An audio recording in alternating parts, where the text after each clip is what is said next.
Hey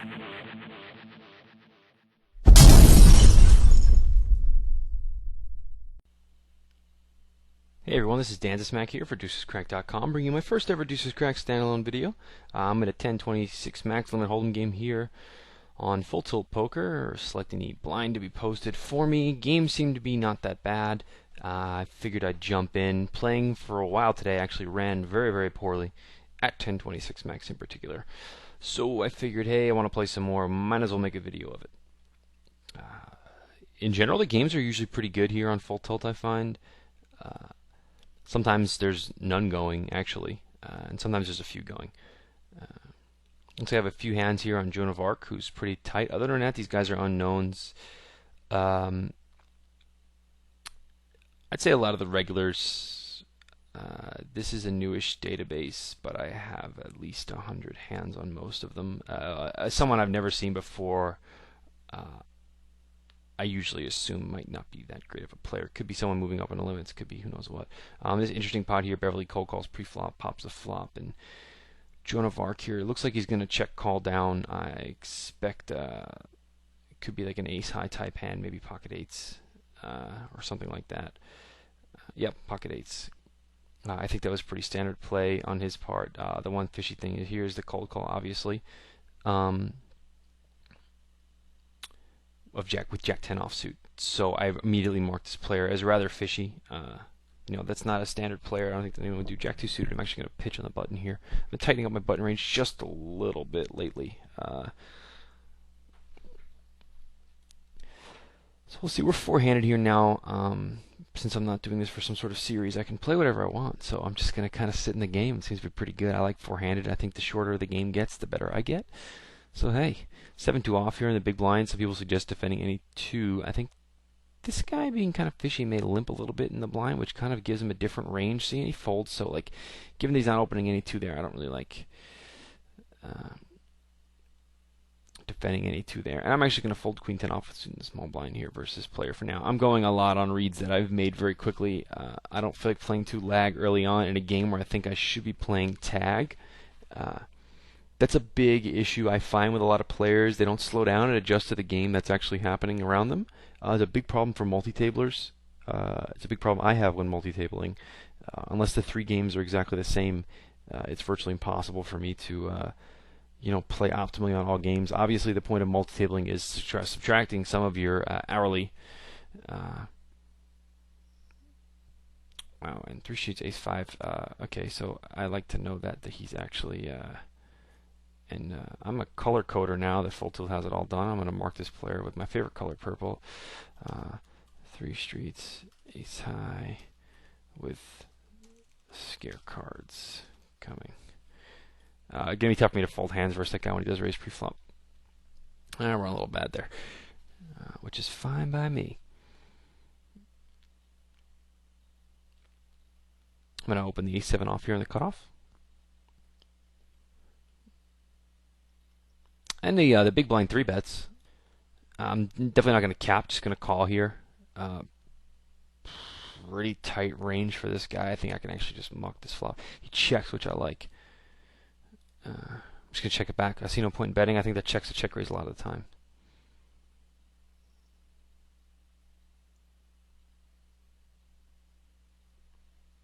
When a player checks the flop after 3-betting pre-flop, I think it's a check raise a ton of the time in that spot in particular. So I figured, hey, might as well just check back and let him take the pot. I'm going to be a little wary of his range in that spot from now on, which is funny, but we'll see what happens.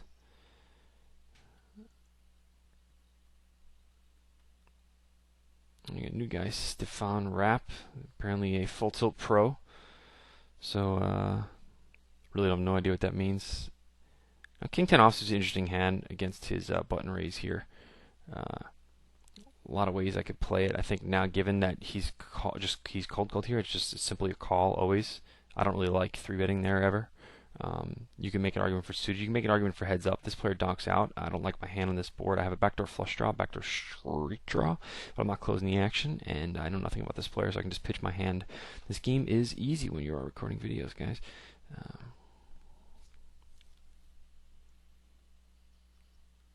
Looks like this guy had a flush draw. He checks back the turn, although I wouldn't put it past him to have a full house here. If he's that like spazzy, standardish, tricky type. Standardish, tricky type sounds kind of bogus for me to say, but that's certainly a common attribute I think a lot of players have, where they're like so normally tricky that you expect them to always be limp raising aces. You know what I mean? Just I find it's a mood thing more than a particular player thing all the time, but we'll see.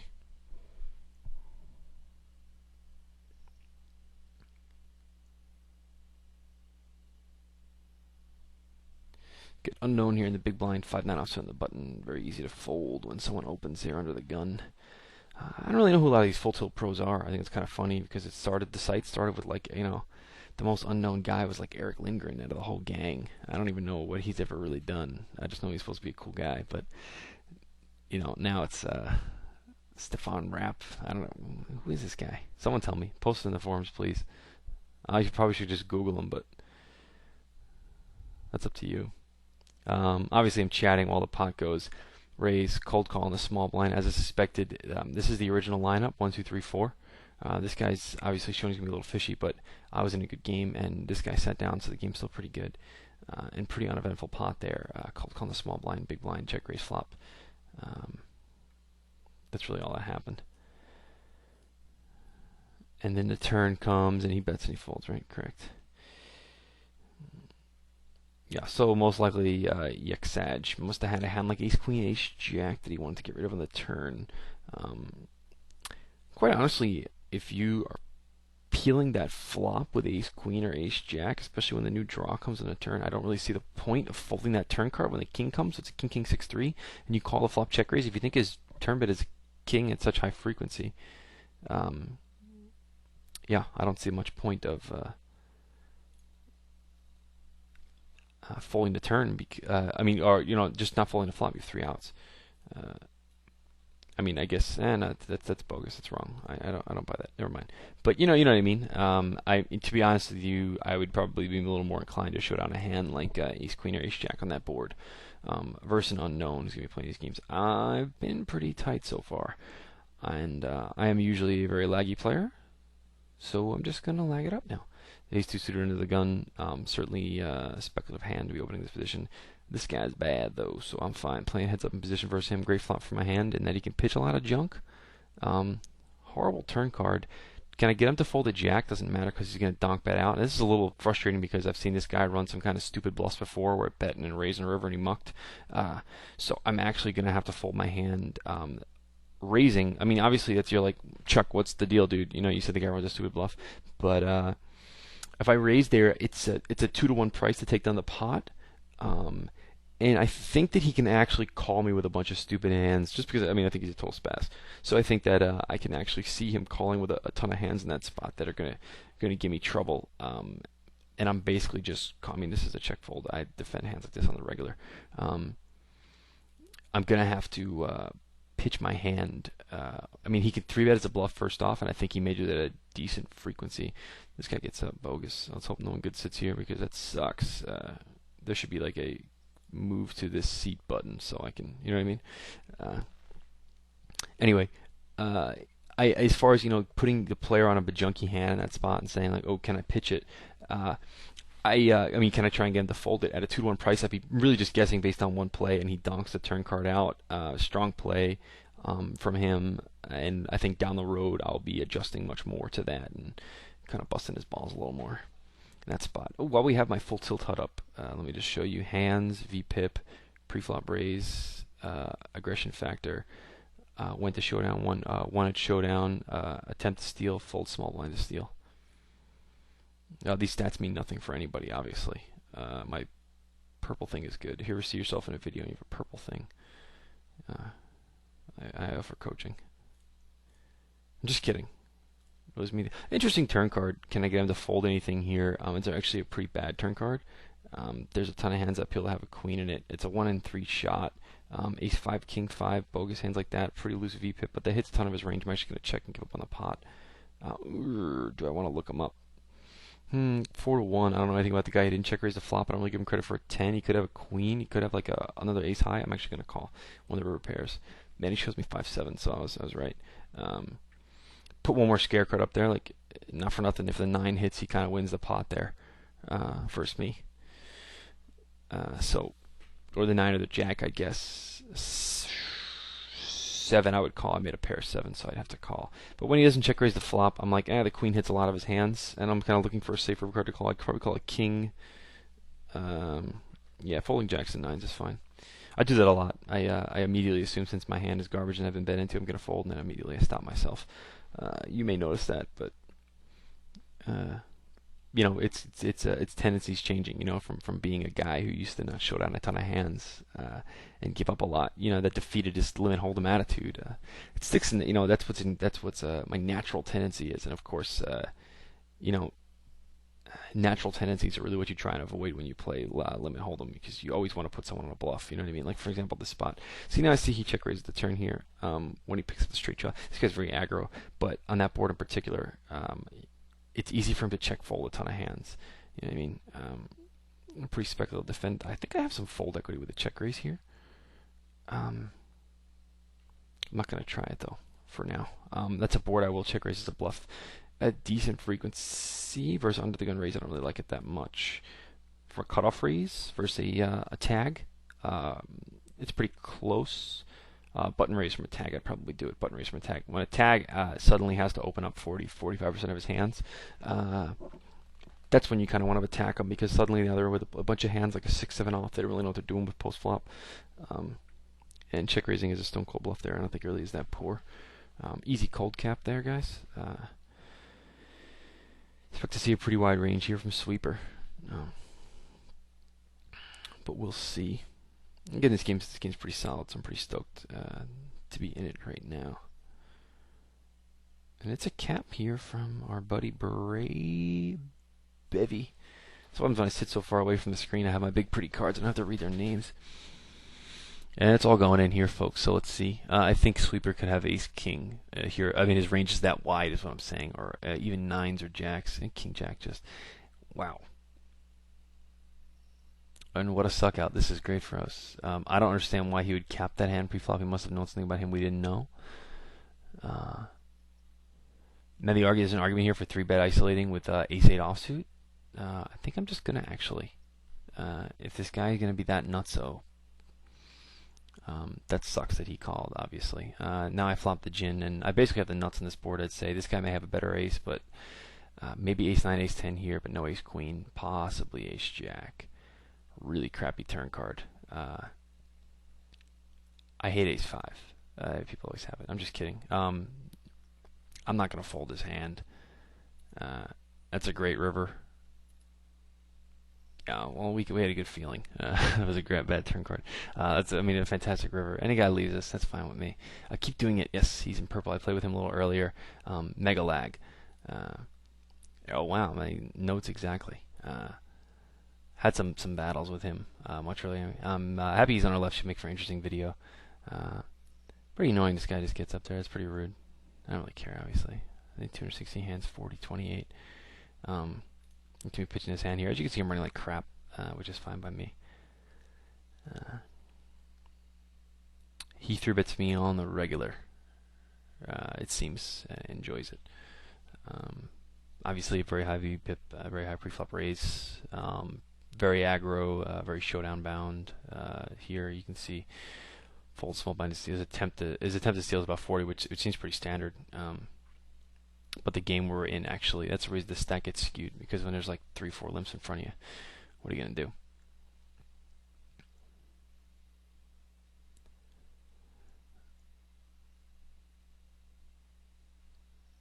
Curious what Bevy played here. Yeah, ace-king sounds about right. I don't think he can fold that river. But versus this guy, I think his range is actually pretty much any two when he check raises the flop there. He check raises pretty much the whole range. Of course, it depends on how his range is defended.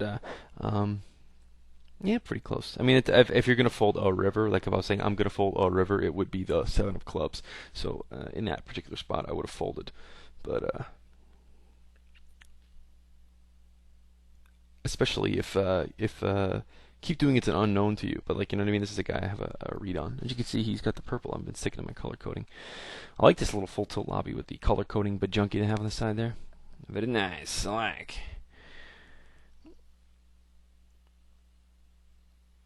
I'm not going to be opening this in the cutoff anytime soon with this player behind me. So it looks like we got a lag. Tom143 sounds very familiar, although I have no hands on him. This happens when people have similar names.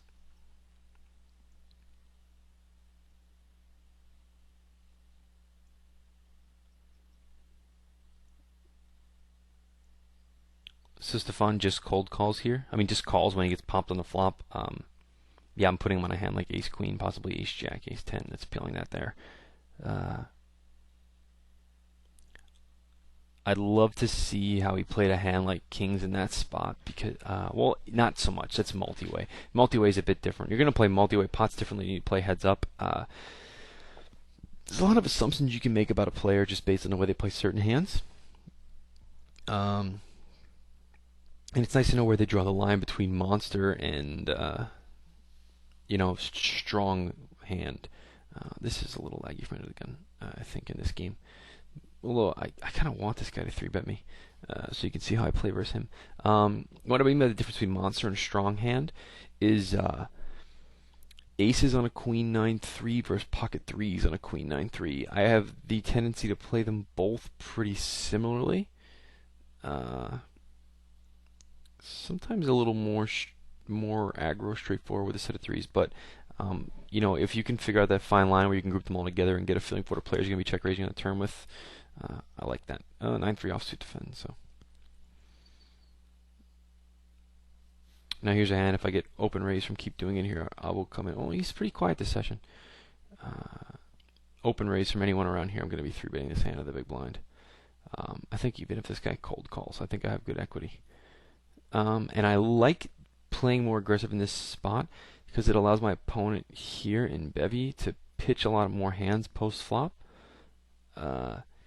and gets me. I see this is exactly what I want to happen, and now I'm in position versus Tom here. I'm actually going to fire once more with king high, 8-9, king 9, jack 9, the rest of the bajunk, and obviously now I hit the nuts, and it's pretty easy to play this pot. But I fired the turn with king high there. I don't expect to get check raised too often. And if he folds, you can see the value in the turn bet because then I certainly had the best hand. I don't assume he folded a 10 there ever. I don't assume he folded a queen, certainly. So he most likely had a very poor drawing hand, a worse drawing hand than mine, and then I had king jack suited. That's at a very aggressive turn bet, but I like making it there. This is a good spot for me to complete. I think I have a suited hand getting 5-1. This is a little annoying because this guy's here and he may actually raise a big range. Yeah, but I'm still not going to fold with these guys in the pot. I'm actually going to check raise this flop for value when he bets and he calls because that's probably what's going to happen. He raises. Interesting spot. I don't really think there's any value in 3-betting here, so I'm just going to call my flush draw. I was getting 4-1 on that, so I think it's fine with me. Now I have a gut shot, so it's the same kind of hand. I don't think this guy is a king ever. I think he would 3-bet. Expect him to bet. I'm going to call. I will donk out a 7. I will check raise a spade. I don't usually check raise this here.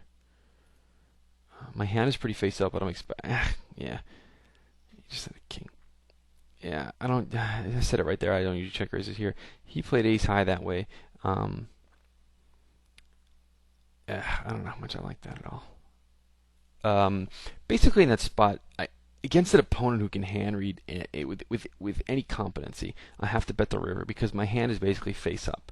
Okay, I have a 9 outer. Okay, great. Simple as that. I had with the backdoor draw 9 1/4 outs.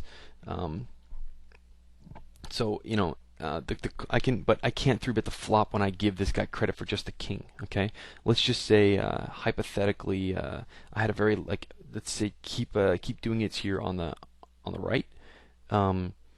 Sometimes I'll check 3-bet the flop. I don't like only having 3 outs to mid pair, but if I had 6 outs to mid pair, I would do it because then I could have as many as 15 outs versus my opponent.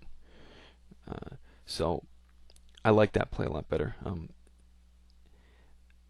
Okay, so he's pretty tagged thus far this session. I'm going to keep that in mind. He could have just been tilting before. Maybe he's trying to tighten up a little bit. But anyway, in that spot, I really gave him credit for king, and I don't understand. That's a pretty bad check, Danzasmack, because you really have to anticipate that guy's going to choke up on the river there and not bet. At the same time, I'm going to have to be a little wary when he does bet the scare card after raising the flop because he could be on a bluff. Like, you know what I mean?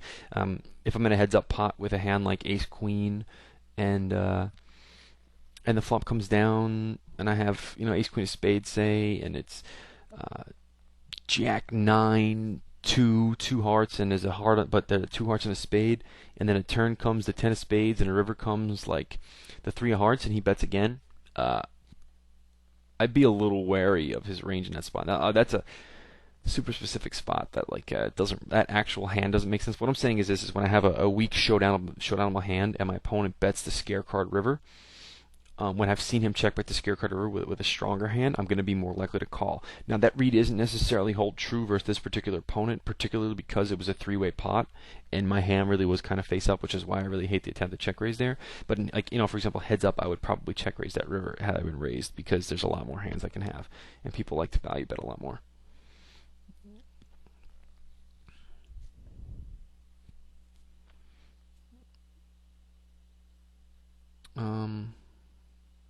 Pretty sure this guy just jumped in the game here. 2 new guys. We lost one there, which is fine with me. Keep doing it. I may have to remove his mega lagtard tag here if he keeps playing semi-normal. That's the funny thing about keeping notes and stats on players is you can just catch them on the wrong day, or you can catch them at the right run of cards or the wrong run of cards. You know what I mean? If you had played with me today, you'd have me as every single hand I played, you'd have me as 35, 27, 39 went to showdown, 38 went to showdown, or won a showdown. So, lagging up here a little bit. We're four-handed. I'm going to open 5-7 suited in the cutoff when I've seen him kind of be tagging up this far this session. I'm thinking that whether I played versus him earlier was maybe he realized I kind of am going to bully him a little more. This is a nice turn card for me when he just cold calls me in the small blind. I find this range a lot of times is like a silly ace-x type hand, and I get paid off. He is the king-queen king-queen off. I really don't like the way he played this hand at all. I don't think that cold calling there in the small blind is the right move versus my cutoff range. Obviously, I prefer a 3-bet. Queen 9 off multi, I'm going to call. This is actually a big leak of mine. I was calling too many hands here before, I found. And I saved a bunch of money in my car insurance by switching to Geico and folding there. Flop donk out, not closing the action. Anyway, back to the king-queen offsuit hand. That's a 3-bet in that spot. I think the flop is a good check call when he does. The turn, he has to call again too, though. And that's, you want to talk about aggression. He has to play a guessing game and can't fold his hand. He has to prices himself into a call down in that spot. Let's see if this guy returns to lag form here as I pick up an ace-king suited. I will cap this hand strictly for value right away pre-flop. And no. There you go. That's how I do that. Could be a strong argument here for 3-betting. On occasion I will, but for now I'm just going to muck the hand. I don't think I have that strong of a read on this guy, and I've seen him obviously, for example, I don't think he would be, I've seen him, with the ace-king high call down. I know he's probably a very showdown-bound player, so I expect him to see him showdown a pretty wide range here. Yeah, now, the board has basically given him every opportunity to, okay. And Stefan Rapp is sick and tired of just calling pre-flop, and decides it's in his best interest to check raise the flop with ace-jack and bet 3 streets. I don't quite make sense of that. I don't expect the player to fold a pair there ever. This is a nice flop for ace-high versus an unknown. This guy donks into me. Here's a showdown hand scenario. Obviously, the board really didn't change much. He checks, I'm going to check, and he's going to win with a 5. Oops. So you jinx yourself like that. And the guy donks out jack 9 off. Pretty standard spot in these games. Ace-high is good enough to showdown there, and actually some strong king-highs are. Although occasion people will donk out ace-high there, and that's the frequency you want to know. How often will a guy be betting ace-high in that spot, and should I be calling or folding? Da-da-da-da. And obviously Stefan Rapp just calls ace-jack pre-flop and kind of slow plays it and plays aggro post-flop with the hand. I've seen people play like that a lot heads up, but then when the board got to what it is, assuming you can push a player off a pair, I think is a very bad move. Aggressive river race from our buddy here. Keep doing it. I'm gonna fold this to him actually in a small blind. It's a pretty tight fold, but against a guy who defends so much, I'm out of position versus someone who's gonna be super aggro on occasion. I mean, obviously, I'm not saying he's gonna be super aggro at this particular spot. Again, I'm really playing a little tighter now than I normally would, but I don't know anything about these players. It's a nice adjustment I've made in my own game. Start tag and turn lag as opposed to start lag and turn tag. You save a lot of money. I got so used to playing so lag and just guaranteed I was playing against a tag. Like it was guaranteed that if for so long in the games I just sat down and that this McCalmer guy was going to be 28-16, 32 went to showdown, 51 went to showdown, won at showdown, or 36-51, whatever. And I was just instantaneous. And I think A, that was poor game selection, and B, it was just okay. Well, looks like keep doing it. I can kind of put the question mark thing. I'll leave it there. Check raises a river with ace high. Again, it's the same play. It's this is going to be an isolation. Yeah, I'm not going to be able to not lag it up that long. I like to come in for a 3-bet with 4s here versus when this guy raises his dead money. I think his range is like tremendous. I get check raising this flop, and unfortunately now I don't know if I can get rid of my hand. King's a great card.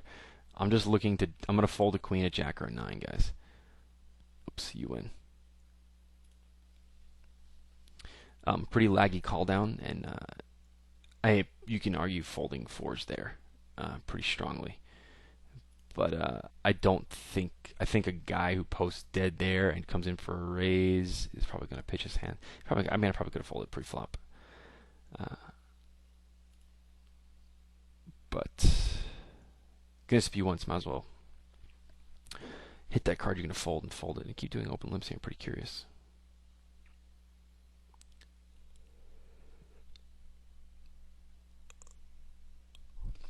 Fours is actually the bottom of my pocket pair range there for sure. I don't think I'd ever 3-bet 3s.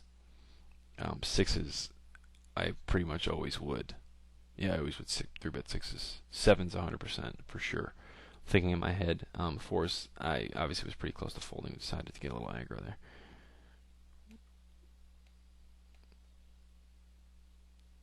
I call this guy with king high here. You mean delayed turn bluff? Pretty standard stuff. Looks like he's back to form, so that's fine with me. The question is he opening enough hands for me to defend king 6 offsuit? And I actually think he might be, but I'm gonna fold because I got 3-bet on the button here.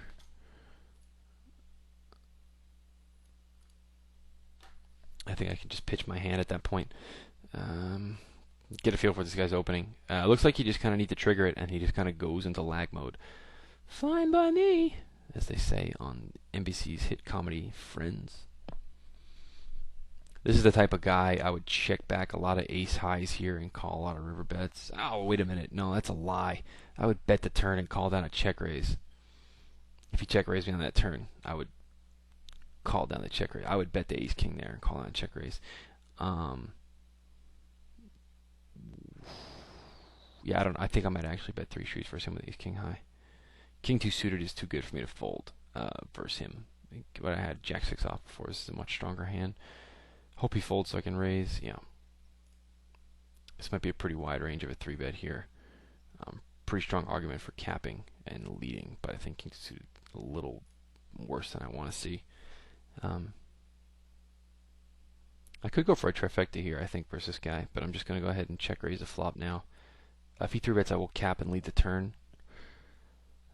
Pretty strong history. If he raises here, I'll take a line right out of Entity's book and call and donk the river. I never really did that until Rob did it to me in a home game. I just really didn't do it very often. Okay, so we see 8, so he actually had a hand. He actually had a hand in that spot. Sucks for him, basically. That's the funny thing about being a maniac. No one ever believes you. It's the boy who cried wolf, obviously. Again, I want to put myself in a trouble spot here with the 4-5 suited, but we got nothing. Yeah, I should fold those 4s and keep doing it. Decides to keep doing it in cold call here in the small blind. No one likes this flop. I don't think I could ever Line Ace King is about the only nice hand on this board. Obviously, a set of nines, but you lose to Jack 10 always. Okay, so cold call small blind, check 3-bet after this. If this isn't a king, he's officially like gone at the 100% spent to 110% speed mode. But this really should be a king a lot of times. I don't expect him to fold his hand here. This is a very poor bluff. If Canucks are cool, is popping worse than an ace on this turn. Standard play if he's popping an ace on the turn though. And a horrible river check. Horrible. I mean, that's just atrocious. Raising that turn and not betting that river is blasphemy in my opinion. I'm going to come in for a raise here. 7-9 offsuit, opening up a little bit. Yeah, he's full blown tilted. I thought he might have gone into a shell a little bit. I have to check call once here. I can check raise profitably. I will actually check raise just a 7 or a 9. 8-1, 6 outs with some implied odds. Not to pitch my hand. He'd been respecting my open raises a little more before. Now he comes in for 3-bets, and I have to kind of quiet down a little bit in this spot. I thought I kind of might have snuck one in there, but it didn't work out. It's funny, I'm actually tempted to open this if I think this guy's going to 3-bet me, because I think I'll 3-bet with a huge range, but I'm going to fold it. With these characters in the blinds, I really want to take a shot at them with a 7-9 offsuit. If once he folds, I'm going to have a cutoff raise, and I think I have a profitable spot there in position. And of course, I think 7-9 offsuit doesn't really have that bad of an equity versus 3-bet. I think if I make second pair, third pair even, I can check raise for value a lot of the times. So I don't think it was that bad of a steal attempt. Of course, I'd like to tighten it up a little bit in that spot, but hey, fine with me. Now this is an interesting turn card. This is the spot where I would check back a hand like Ace Queen and call a river bet. And McLemar's got some clever chat. I'm curious to see what Stefan bets here on the river. Bet folding this river versus keep doing it is atrocious, and it looks like he doesn't feel like tilting. It doesn't feel like tilt attempting to steal in that spot. So, hey, fine by me. Got a little table commentary.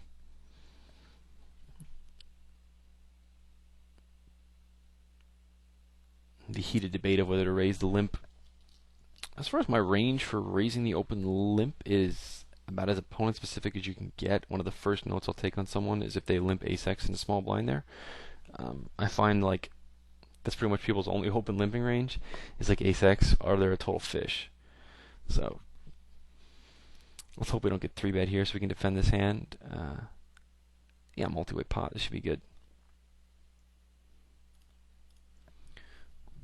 Very, very, very, very poor flop for our hand. No way we see a turn card here ever. I mean, obviously I have backdoor spades, and I may have 6 outs. I think that we're not going to be able to see a turn card. Yeah, that's what I meant. It's going to happen. We don't get to see a turn card ever. As far as if it's bet, call. That's why I don't like calling, because this particular turn card here with 2 of spades. Now I have a queen high flush draw, but ace, it makes it straight, so I don't have those pair outs anymore. I've sacked all my outs. Keaton's going to bet and get called here by Winecoff.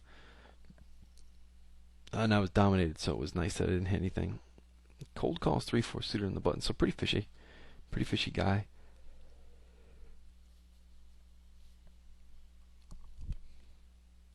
Gonna go ahead and color code him right away.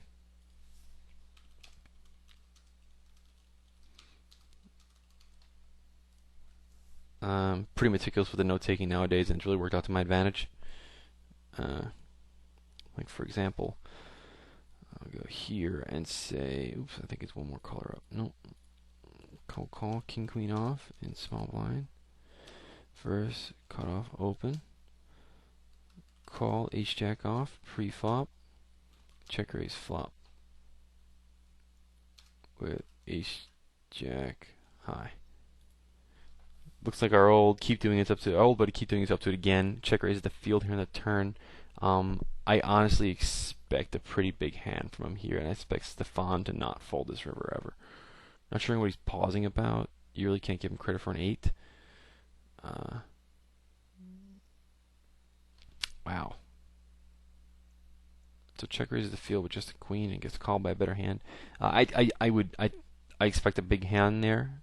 like from him, but I wouldn't have folded Stefan's hand. I also wouldn't have folded ace high in Stefan's case. Had I had an ace high with a diamond draw, I would have obviously called the turn check raise. But if I had like ace king with ace of diamonds, I'm not going to 3-bet the turn. I'm going to call. I'm going to call the river when the board pairs again. Pot's just too big and the guy's just too spazzy. I'd actually almost prefer to have ace king with the king of diamonds because then he can have the ace. No, that's not true.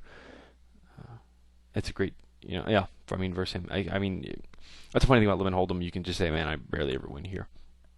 But 1 in 10 times is not very often. Like if something happens only 1 in 10 times, if 1 in 10 times when you woke up, the coffee wasn't ready when it was supposed to be, you wouldn't say the coffee's never ready. You say sometimes, like very rarely. You know what I mean? Like that's one Monday every other week, which isn't very often.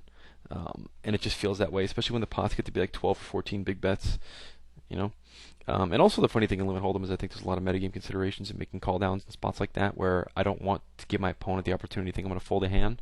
Whereas if I bet the turn and fold to a check raise, people might think that they're a little bluff heavy. But at the same time, I don't think that much, because when people just think of the feeling you get when you bet the turn, when you check raise the turn with a set and the guy folds.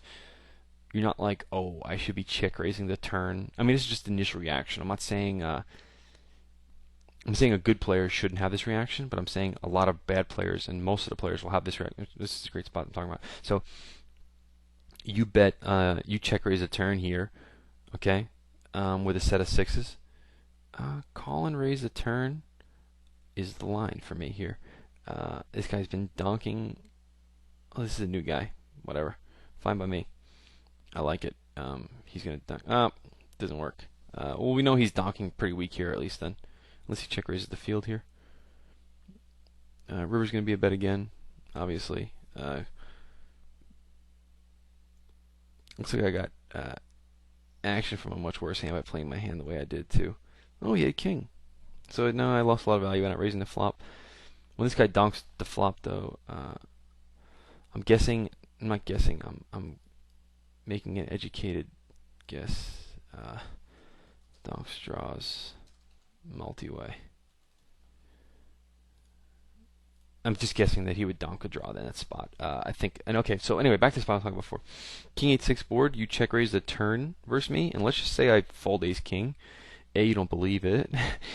B, you think, well, did I play it right? You know what I mean? Like, oh, I should have got more value from my hand. What did I do right? Should I have played it differently? As opposed to, does this mean I should be check raising the turn at a higher frequency versus my opponents when they're going to be folding here?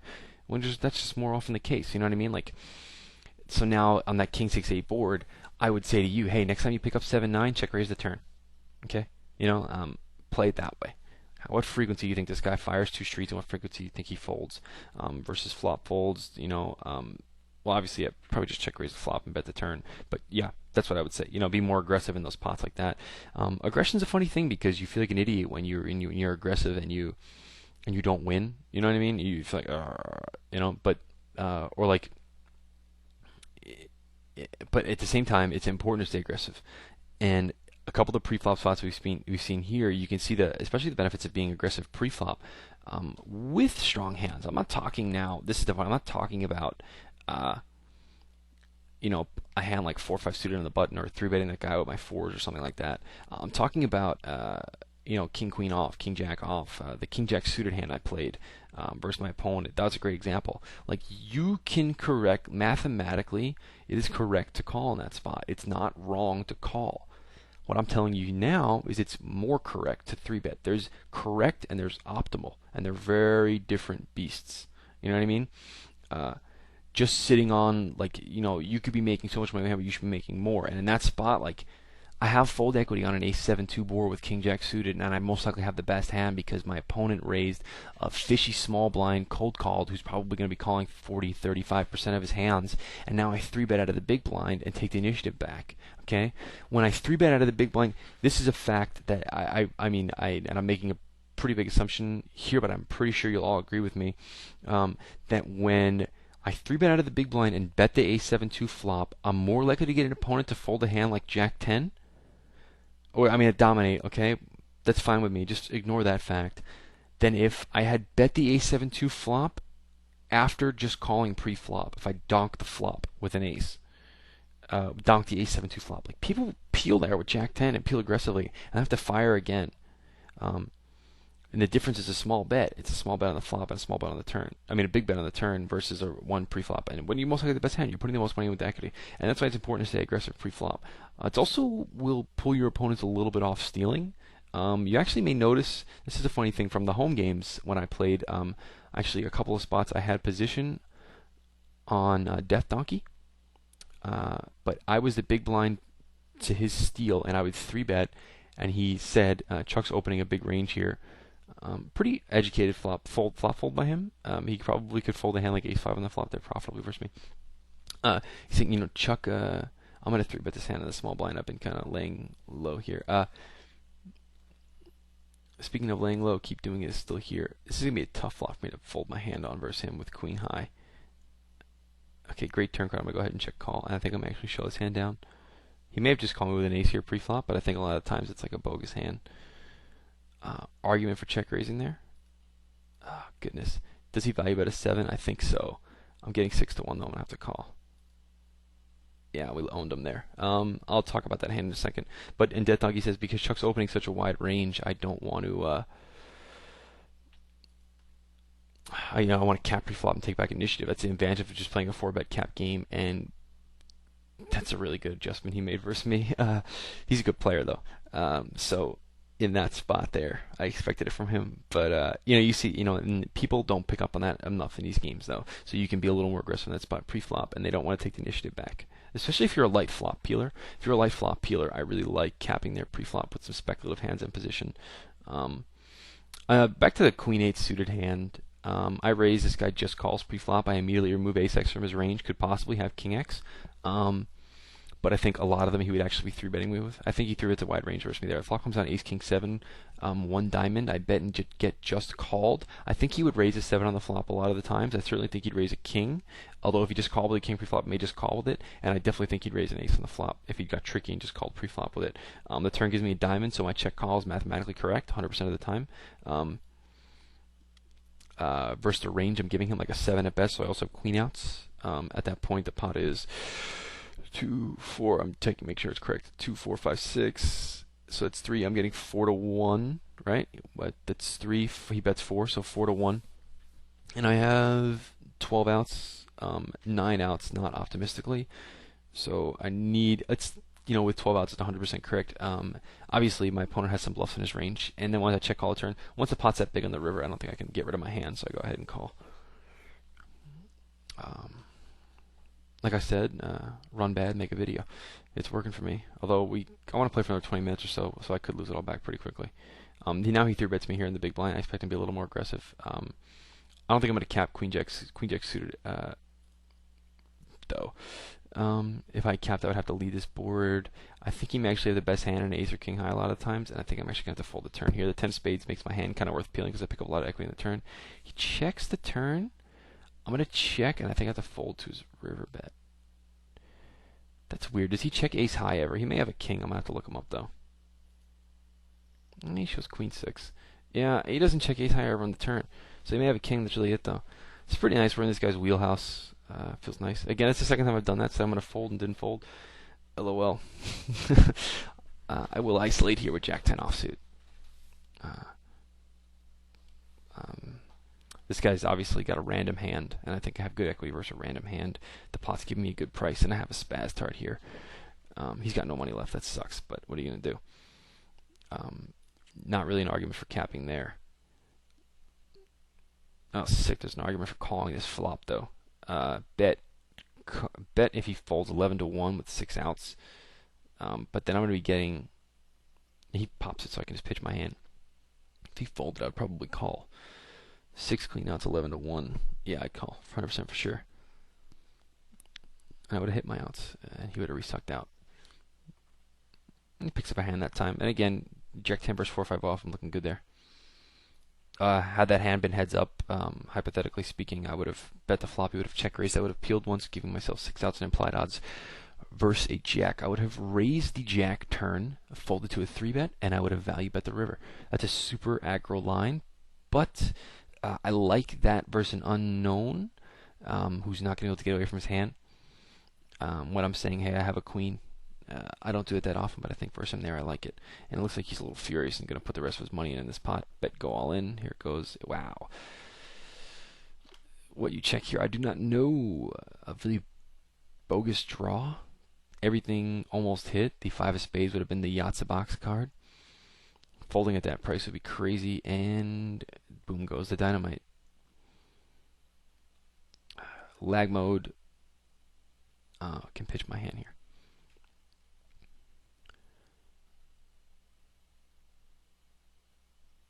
We talked about some good stuff this episode. I'm pretty happy, actually. Episode. Ugh. Sorry, guys. I wanted to introduce myself a little more. I know everything has been kind of in a strict format, but this is kind of the games I play in, so you can actually expect to see me here a good amount of the time. Feel free to make spammy deuces cracked messages here, like, hey, Danzasmack, I'm on video, because that makes me feel famous. Interesting hand here. Queen Jack versus... I hate when people do that. Queen Jack.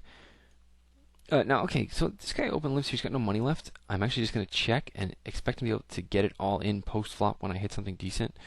He bets the flop with only $26 left. I have little to no implied odds here. I do have probably a lot of outs, though. I think getting 3-1, I think I'm going to call once. And I just hit it, so I'm going to put it in. I would have raised them all in at a 9, a 10, or a queen. Obviously, I should have the best hand here 100% of the time. Yeah, and so I was spot on with my flop call, and I didn't like my pre-flop raise if I did, and I didn't, so it worked out.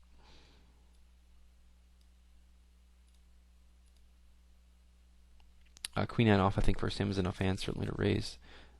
If he 3-bets here, I'll be very speculative. Yeah, he might win this pot a little more often. Again, I'm going to call and plan on check raising any 9 or queen. I pick up a ton of outs. This is a fishy pot for me. I have queen high. Not sure if he's going to plan on firing again here. He checks it again, and I'm actually going to check to induce a bluff in this spot. See if I can get him to do it again. I got him to do it twice, and he does it again. This time, with he basically reversed his line, and in reality, just sacrificed a lot of value from us. So it's nice to see us. This is a cap in position 100% of the time versus him. Huge range for his 3-bet here. I will cap this flop and just call down on the turn and river. I think he can actually get creative here with a hand that doesn't involve an ace ever. So he just pitches it. 3-handed here should be pretty interesting with this guy in the button. I actually hope this video only lasts 5 more minutes because that means I've taken all his money in 5 minutes, but we'll see. Very good read on this player, despite the fact that he has position on us. We've basically owned him in 2 straight blind battles, and then he reverse owned himself. I actually was going to have to call that turn and then check call that river, so he missed a bet versus us. A king high is certainly more than enough hand, I think, to open here. Obviously, queen high was. And he 3-bets again. Pretty sure he's going to 3-bet his whole range. This is obviously a flop check raise. If he 3-bets, a cap and lead. Very aggro, I know. He check raises. He checks back the flop. If he bets and pops it, I'm actually super scared of his range. That's a true fact. As opposed, there were other kinds. And it looks like we're all up in his base and wrecking his mans. You'll see this button. I'm going to be a little tight. I'm actually looking to cap almost anything versus 3-bets there. So, yeah. I think I have some post-flop fold equity. Now, what you're looking at when you see a player checking back that flop is you see him realizing that he has little to no fold equity. Here's a cool spot. I would have actually just called heads up versus him and kind of slow played ace high. I want to see how he reacts to his flop bet, so I'm going to check. I will check raise. Heads up versus our buddy. Keep doing it here. Obviously, I have top pair, speculative board. I will bet any turn that's not a heart. That's a great turn card. And I'll bet a non-heart for value and check call a heart. I'm going to check call here. Really bad card for me, obviously. But I think often enough he doesn't have a heart. And obviously in this place he called me down with no heart. He just had a pair of threes. The pot's pretty big in that spot. This I will 3-bet Stefan's open raise with, and I will cap if he 3-bets me here. I certainly have the best hand. Well, I mean, he could have ace queen or pocket aces, but I'm going to bet this flop for value. Again, against the guy who's going to be 3-betting his whole range, you really just have to kind of play your whole range as if there's no flop. This is super aggro style, going kind of a junky nuts here. He has no fold equity versus me here, so he actually could be value timing me here straight up with a pair because I never have a pair. I would have check raised a 5 or a 10, and I'm going to check call him here. I expect to at some frequency as a pair, but we built the pot pretty large. I'm going to go ahead and just, yeah, and he got there on the turn. But you know, our play was pretty solid the whole way through. Jack 7 off, I'm going to open on the button. I think after you throw yourself a bone with a nice hand, people get a little tighter. Interesting flop actually, because I think his range contains some ace highs and a lot of draws. I'm going to 3-bet the hand for value here, and I'm going to go ahead and bet down and fold to any. When he donks a turn here, I'm going to go ahead and just call. If he donks the river, I'm going to have to call again, unfortunately. But there's a lot of 7x of hearts hands, and he plays 10-9 very well there, in my opinion. I thought he played the hand expertly. So props to you, Stefan. No wonder you're a full tilt pro. Very aggressive flop 3-bet for me. I think, like I said, I think he can actually just call like ace 8 there and check raise the flop. I may be overestimating his ability to some degree, but I kind of liked the way I played that hand. The other alternate line, 99% of the time, is just a check call. It's just a call down. So I think that's fine. You can call down there in that spot. Calling down on a scary board also has some merit because sometimes he checks scare cards. But I think a lot of the times I'm just going to go ahead and yeah. I mean, you know, before you even bother asking, a lot of the times I might just fold this to him here. He 3-bets me with his whole range. I'm just going to fold for now. Yeah, before you even bother asking, a lot of the times I just call down there. I don't always 3-bet the pair of sevens there. And the funny thing was, I would have bet for value on all those streets, so it would have kind of been the same amount. I probably would have checked the river. Yeah, once he donks the turn, though, there's like a 7-8 of hearts sticks out in my head, like a hand that picked up hearts. I didn't have the 7 of hearts. I had the jack kicker, so I don't think I can get away from my hand. I mean, the difference really is like a small bet in the way that hand goes down. I expect him to bet every street. I expect me to call down every street.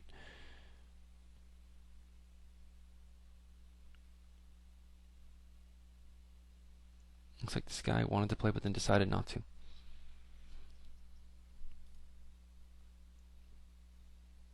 What's that mean? Standard fold 3-way. I wouldn't defend heads up versus him. Yeah, back to the ace-9 offsuit hand. I really like the way I played the hand. Again, like I said, if the guy's going to be 3-betting his whole range out of the big blind, you should be capping. Capping and leading, and capping and always betting is pretty commonplace there, I'd say. And we obviously he's 3-betting me 5-6 offsuit, and we hit a nice flop for a hand. Had a ton of outs, and we just didn't get there.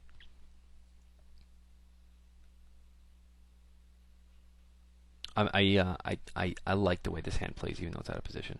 So I'm just gonna go ahead and play it. Really bad flop. I'm gonna have to check fold. Pretty weird spot. I think I have 6 outs again, 7-1. I think I'm actually.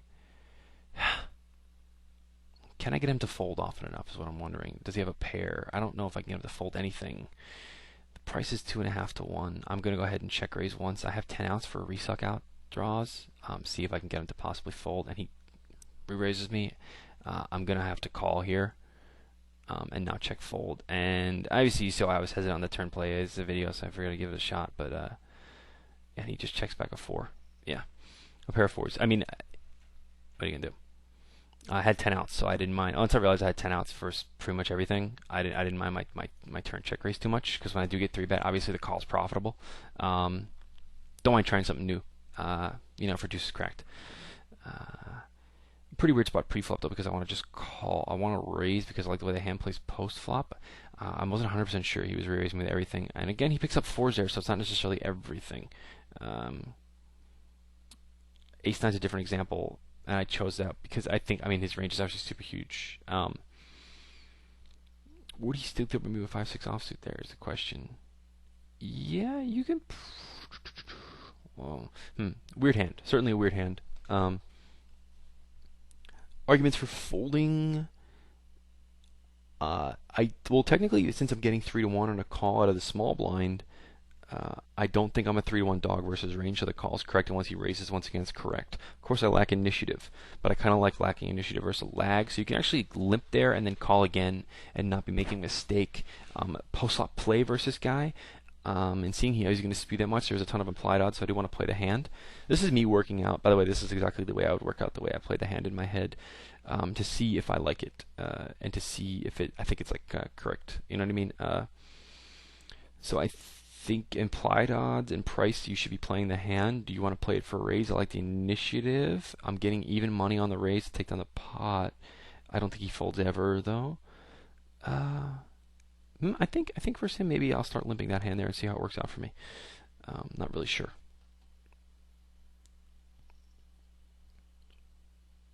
Of course, while I was talking, I missed all this action.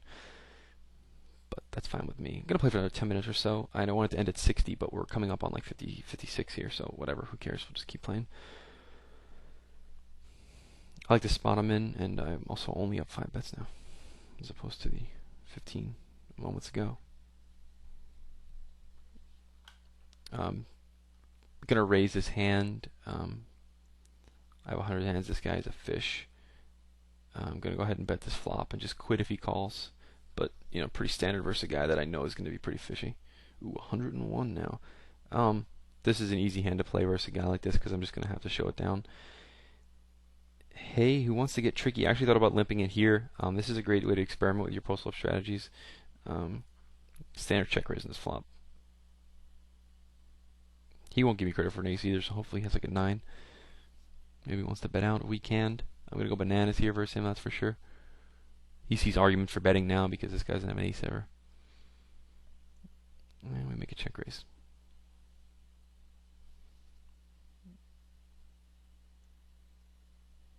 Really bad turn card.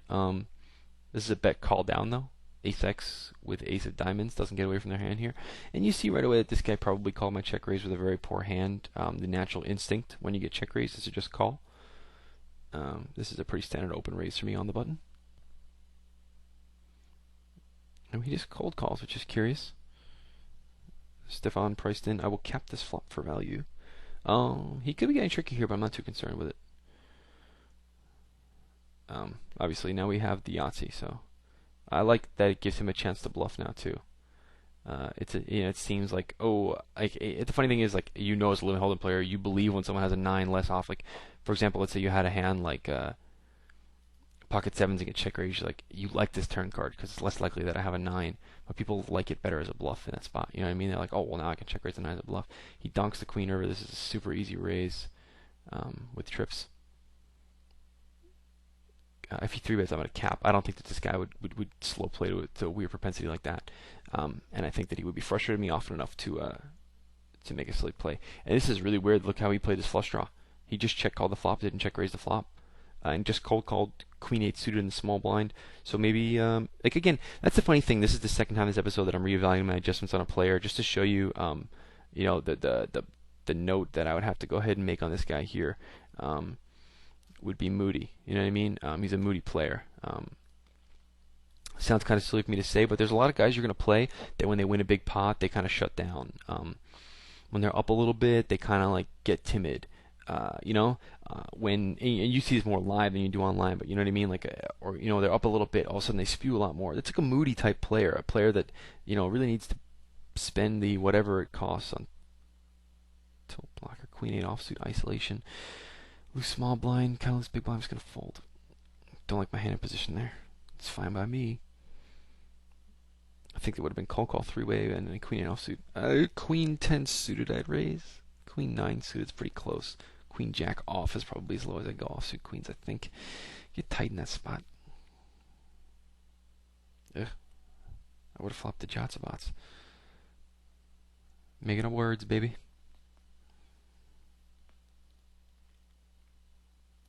So Stefan raised out of the big blind here, pre-flop, and bet flop, bet turn, and it looks like he's going to check call the river here. Yeah, pretty standard. Ace queen, turn bet, not sure how in love with it. I like the turn bet actually. Who am I kidding? Versus the fish, versus the guy's going to have a huge range. Although, I don't know, in position. Yeah, I think that's fine. He probably has a lot of a junky weird hands that he doesn't fold. It's a paired board, so people like assume they have 6 outs always, like a king 5 that they limp, they'll call with there. So it's fine with me. He's not going to check fold. He could have check called turn and check folded river though versus a fish, but he might not know he's a fish. He doesn't. I don't know how often these guys play. See, everyone's purple. The purple again, I say, is like I usually mean something I wouldn't mind having in my game. There are actually a couple of regulars. I won't give them any credit ever. I'm just kidding. Speaking of purple, that I mark as green, saying like, oh, I really don't want to be around this guy. He seems to understand the game very well. And if I keep doing it, it's going to keep doing it. Definitely not going to defend this. He raises. I'm just going to pitch my hand. I have 2-5 offsuit in position. I got left. This is actually perfect timing. We're coming up on the 60-minute mark here. I'm going to go ahead and complete. I'm going to play my button, and then that's really going to be it for me, guys. I'm not going to fold here again. I think 6-5 offsuit. Granted, I'm out of position, but I'm getting 5-1. 6-1, 7-1 with implied odds. To peel a gut shot at 4 outs, 1 street, like 11-1 with implied odds. I'm going to go ahead and call, and I can check fold. Obviously, I'm only getting 8-1 on a call there, but I think I can check raise the field profitably in the turn. Obviously, I was wrong. Looks like this guy must have a hand like jacks or queens. Whoa. 6s. Okay. I'm going to put my button and leave. Yeah, I mean, once he checks the river. I know it's not jacks or queens, obviously. But, kind of actually was a little stuck on what to give him credit for there. Okay, guys, so I think this was pretty good. I'm actually going to be able to publish one of these for once. I've been trying to publish one of these for God knows how long, but I always cursed halfway through or something so like that. Hope you guys enjoyed it. Hope you guys enjoyed learning a little about the way I play.